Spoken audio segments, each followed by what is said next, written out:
موسیٰ علیہ السلام نے تھوڑی سی اور ضد کی، یا اللہ میں دیکھوں گا۔ اللہ رب العالمین نے کہا تو پھر ایسا کر، یہ جو سامنے پہاڑ ہے، وَلَٰكِنِ انظُرْ إِلَى الْجَبَلِ، اس پہاڑ کی طرف تو دیکھ اور میں اس کے اوپر اپنی تجلی ڈالوں گا، اگر تو دیکھ سکا تو پھر دیکھ لیں گے۔ تو موسیٰ علیہ السلام نے کوہ طور پہ دیکھا، اللہ نے جب اپنی تجلی اس پہ ڈالی، قرآن کہتا ہے کہ خر موسیٰ صاعقہ، موسیٰ علیہ السلام گر پڑے۔ تو اللہ رب العالمین کی وہ تجلی کی تاب نہ لا سکے، اللہ کو دیکھنا تو دور کی بات ہے، البتہ مرنے کے بعد جنت کے اندر مومن کی آنکھ میں اللہ رب العالمین وہ نور پیدا فرما دیں گے جو اللہ رب العالمین کی زیارت کر کے وہ اپنے آپ میں ایک جنت کا ایک اعلیٰ انعام سمجھ کر اپنے اندر وہ خاص قسم کا سرور اور خوشی محسوس کرے گا اللہ رب العالمین کی زیارت۔ جی بالکل، بہت سارے لوگ یہ عقیدہ ہے کہ ایک عام انسان جنت میں جا کے جب اللہ سبحانہ وتعالیٰ کو دیکھ سکے گا تو کیا نبی صلی اللہ علیہ وسلم نہیں دیکھ سکتے تھے؟ اس لیے میں نے آپ سے جنت میں تو بالکل ہمیں انکار نہیں ہے، نبی صلی اللہ علیہ وسلم بھی دیکھیں گے۔ پھر جو ربی کریم نے خود فرمایا کہ نور ہے، میں اسے کیسے دیکھ سکتا ہوں، تو آپ کے فرمان کو ہم کیسے جھٹلا سکتے ہیں؟ پھر سیدہ عائشہ فرماتی ہیں کہ اگر کوئی شخص یہ عقیدہ رکھتا ہے کہ محمد صلی اللہ علیہ وسلم نے اپنے رب کو دیکھا ہے، فقد کذب، اس نے جھوٹ بولا ہے۔ بہت اچھی آپ نے وضاحت کی، اور یہ ایسے معاملات ہیں جن میں ہمیں بہت زیادہ ڈیپ نہیں جانا چاہیے۔ جو اللہ سبحانہ وتعالی نے محکمات کی آیتیں اتاری ہیں قرآن مجید میں، ان کی طرف غور کرنا چاہیے کہ اللہ سبحانہ وتعالی نے ہمیں اس دنیا میں کیوں بھیجا ہے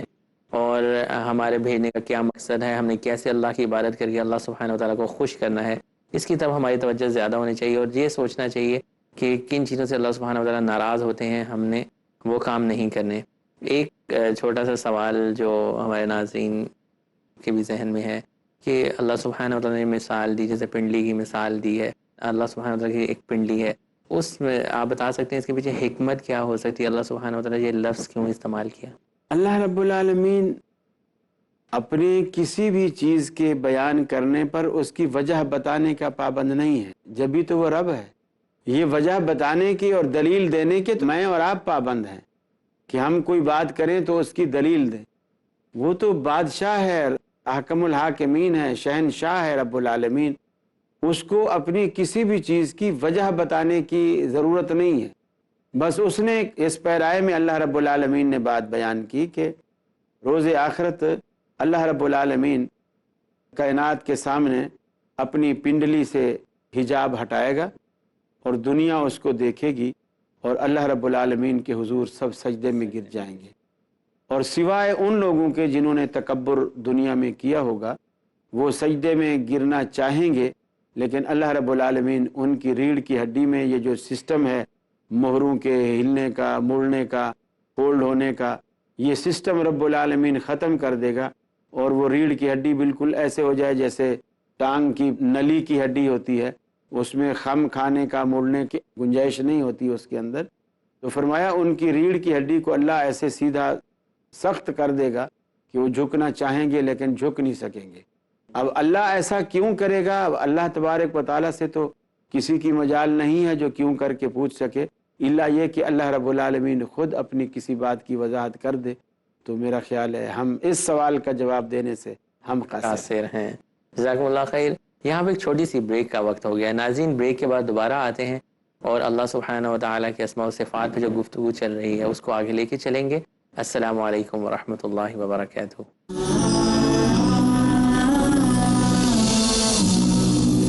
السلام علیکم ورحمۃ اللہ وبرکاتہ۔ ویلکم بیک ناظرین، بریک کے بعد دوبارہ سے آپ کے سامنے حاضر ہیں۔ بریک پہ جانے سے پہلے ہم گفتگو کر رہے تھے اللہ سبحانہ و تعالیٰ کی ان چیزوں کی جن کا ذکر قرآن مجید میں آیا ہے۔ کچھ ناظرین کے ذہنوں میں جو سوالات ہیں یا جو سوشل میڈیا پہ ہمیں سوالات ملتے ہیں اس حوالے سے ہم نے اپنے شیخ سے جاننے کی کوشش کی، لیکن جو حتمی انہوں نے اس کا نتیجہ بتایا کہ جو شخص اللہ سبحانہ و تعالیٰ کی جیسے چہرے کا ذکر ہے، پنڈلی کا ذکر ہے،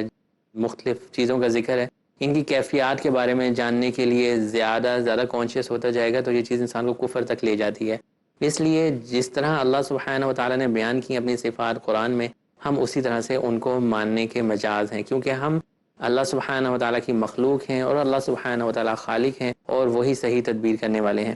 اب ہم چاہتے ہیں کہ ہم عقیدے سے ریلیٹڈ مزید کچھ سوالات اپنے مہمان ابو انشا قاری خلیل الرحمان جاوید صاحب سے کریں۔ صاحب یہ بتائیے کہ اللہ سبحانہ و تعالیٰ کے بارے میں جیسے قرآن میں آیات بھی ہیں کہ اللہ سبحانہ و تعالیٰ عرش پر مستوی ہیں،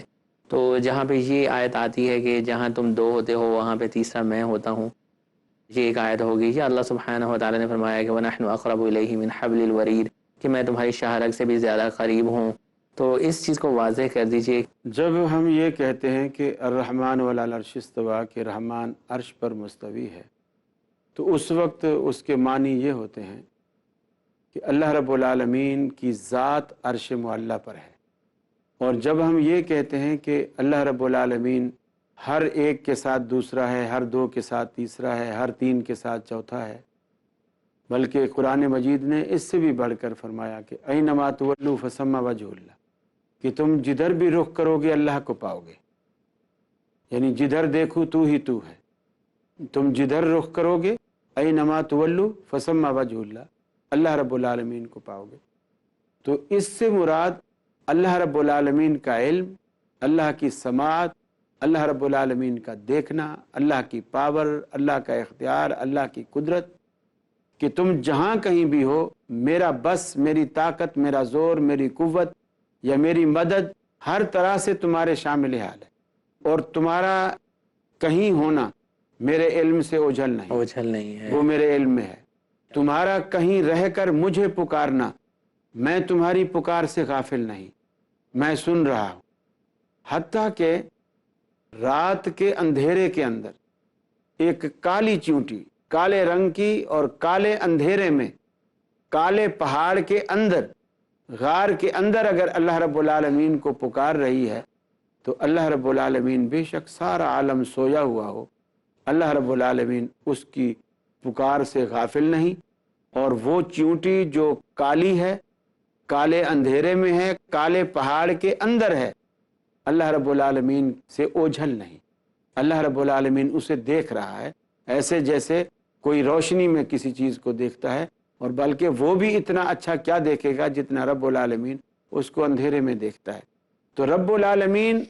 کے ساتھ ہونے کا مطلب یہ ہے ذات کے اعتبار سے اللہ رب العالمین عرش معلیٰ پر، اس کا علم، اس کی سماعت، اس کی طاقت، اس کی قدرت، وہ ہر چیز کے ساتھ لگی ہوئی ہے۔ جب بھی کہیں سے کوئی آواز دے گا اللہ اس کو سنتا ہے، جب اس کو مدد کے لیے پکارے گا اللہ رب العالمین اس کی مدد کرے گا۔ تو اس کا مفہوم یہ ہے کہ اللہ علم کے اعتبار سے اور قدرت اور طاقت کے اعتبار سے وہ تمہارے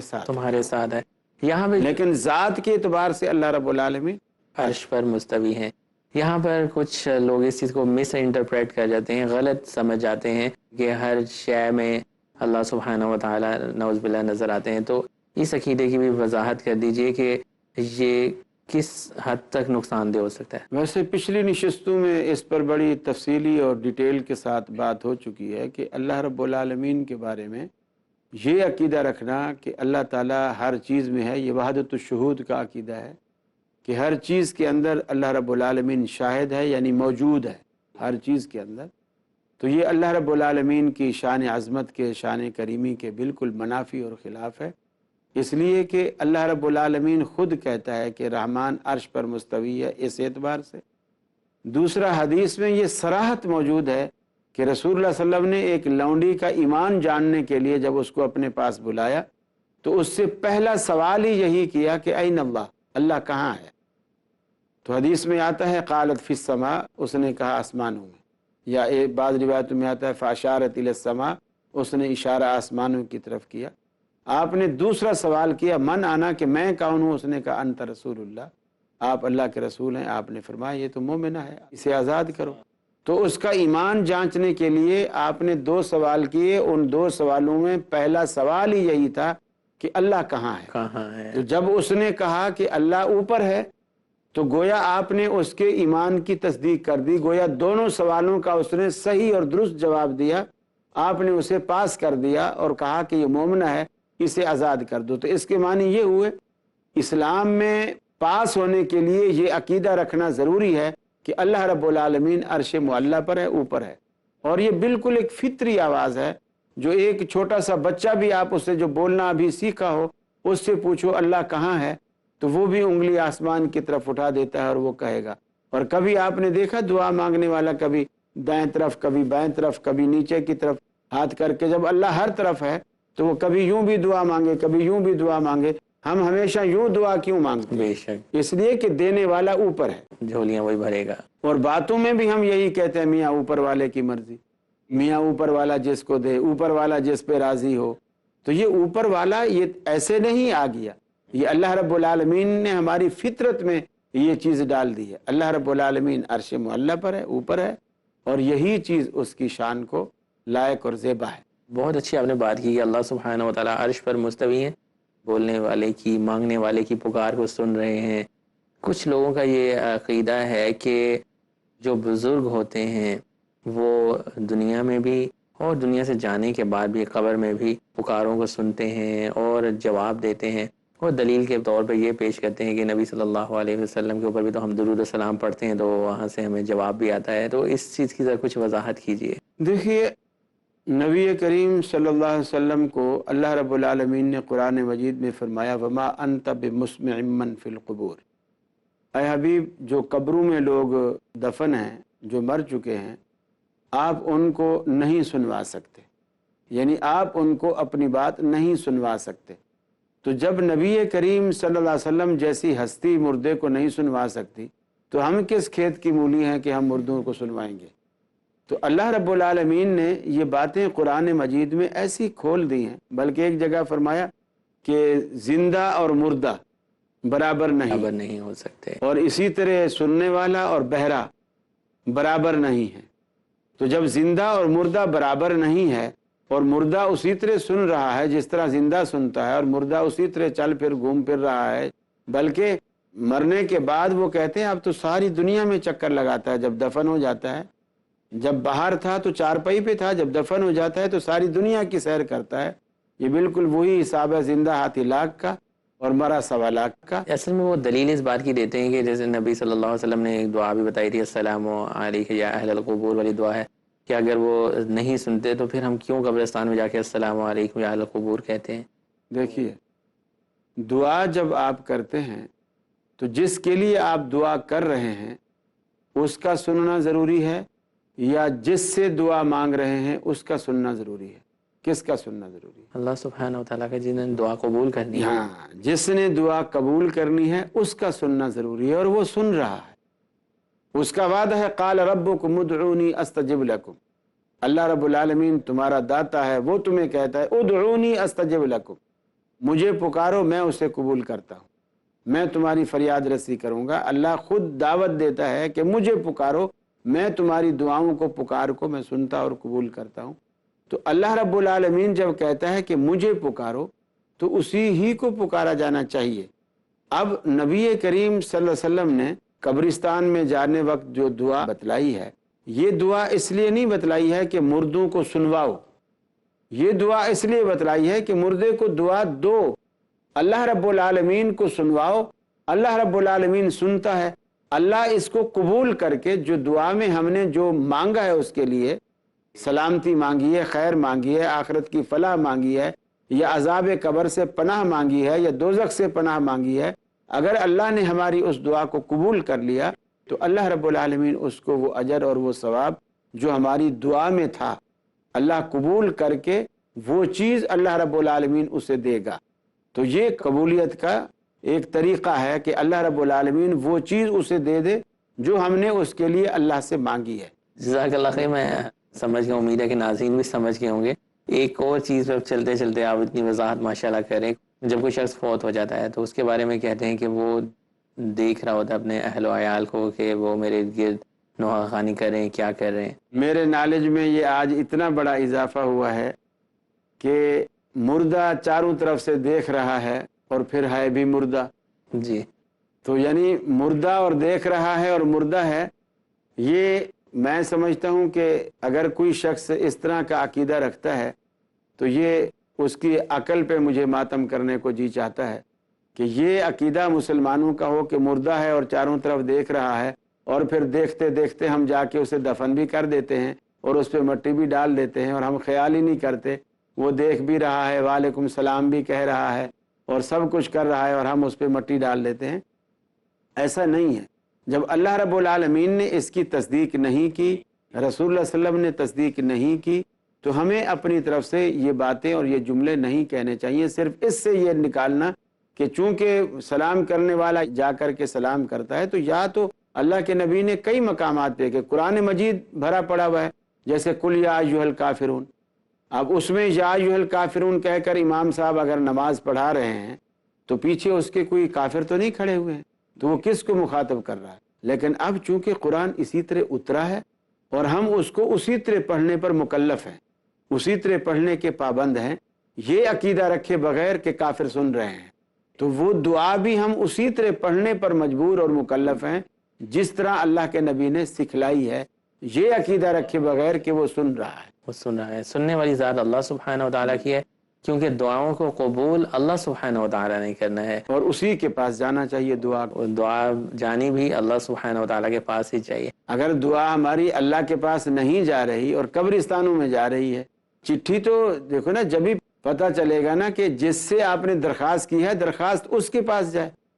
درخواست تو آپ نے اللہ سے کی ہے، تو اس درخواست کو اللہ کے پاس جانا چاہیے۔ صحیح، ویسے یہ بات بھی واضح ہو گئی کہ قبر کے اندر اگر کوئی شخص موجود ہے تو ہم اس سے کوئی بھی چیز نہیں مانگ سکتے، کیونکہ یہ obviously تو وہ پھر مردہ ہے۔ بالکل شرک کے زمرے میں آئے گی، شرک کے قبر زمرے۔ والا ہماری مدد کرے، قبر والا ہمیں دے، تو پھر زندے کس کام کے؟ یعنی زندوں کی مدد مردے آ کے کریں گے تو پھر تو ہمارے زندہ ہونے پر ہی تف ہے